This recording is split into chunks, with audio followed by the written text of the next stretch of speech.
Merdinê saet hêj zûye. Hunermendê ciwaniyê Kurd Abdulwahab Ertekîn di sûkên bajêr de berbatoliya xwe ya Ebrûyê ve dimeşe.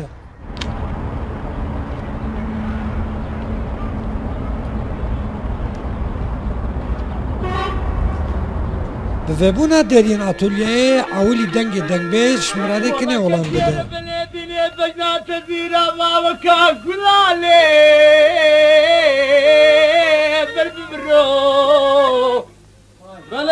Av, boyaxên reng bi reng, kaxizek taybet û huner bi hev re yê bîstek din bi destên nîgarkêşê Kurd bibin portreya dengbêj miradekînê. ليلي بني والله بلا شري بنو بجو بالا زرا بزاني بكميس المالكي والله وزير وزير سجارات بك كتشي وزير بجم تياكو برا هاي لا لا كسمان لا برا هاي لا لا لا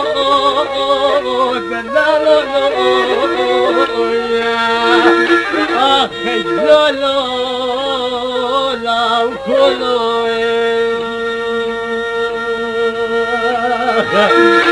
درل بالله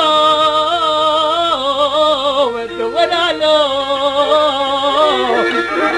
دور على تصحنا لله Nîgarkêşê Kurd Ertekîn derçûnê zanîngî he Mîmar Sinanê. Ewî Fakûlteya Hunerên Ciwan beşa nîgarkêşiyê qedandiye. Abdulwahab Ertekîn jî ji yek wan hunermendan e ku vaye 4 salin bi Ebrûyê portreyan çêdike. از ابرو علمين او ابرو او هات تذهيب جيلد از وانا قشتكي لزراننجي هي از علمي از هات ولاتي خواه وانا از مش خوراتو لي قلتيه و از فرا هنري خواه دوام بكم öğrenciye mehenen az derzat dedim. Dîrokçeya vî hunerek kevneşop ya Ebrûyê tam nayzanin. Lêlgor lêkolînan ev huner ewil car ji rojhilata Dûrketê nav çanda rojhilata navîn.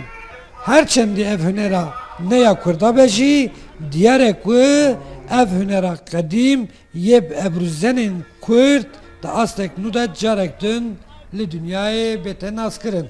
از شخصیت کرد ای مزن ای نویسکار ای دنگبیش ای دنگهانی دنیای کرد دنیای دنگهانی نه از خوازه از صورت وان سر آوی چکمی و از پشنگه هوان لترکیه لدولت دروه لچینی لوزاق تو جه دوره لأوروپا از خوازه از پشنگه هوان چکمی و اف ناسکرم بدم و از خوازم انسان وان ناس بکه Dêw bavên nîgarkêşî ji stayla çêkirina bi Ebrûyê ya portreyan ya lawikê xwe gelek şanazin. Her wiha hevalên wî jî çêkirina portreyên bi Ebrûyê gelek serkeftî û girîng dibînin. خوازم صنعتي لایم مزن ببه از دخوازم خودی درکوه از دخوازم جر ایسانوی بخوازه öğrenciye çê bibe li vir bime bike daha xweştir e.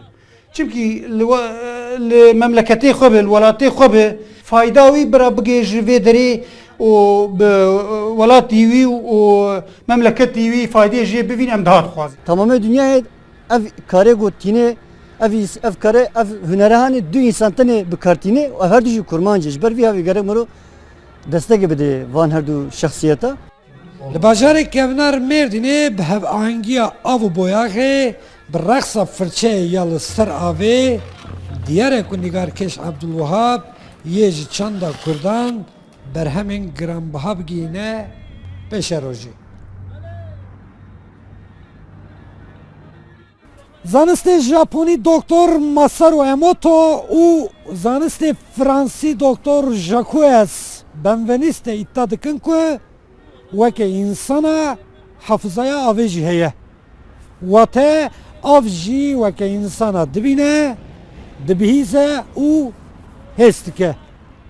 Hunermendê Kurd yê Mêrdînê Abdulwahab Ertekîn jî li ser wî hefzaya avê dermahiyên hefzaya kolektif ya Kurdan bi hunera ebrûyê xêz dike. Abdüselam Akıncı Rudaw. Merdin. والله تو سري باني باني بوي حسري شافا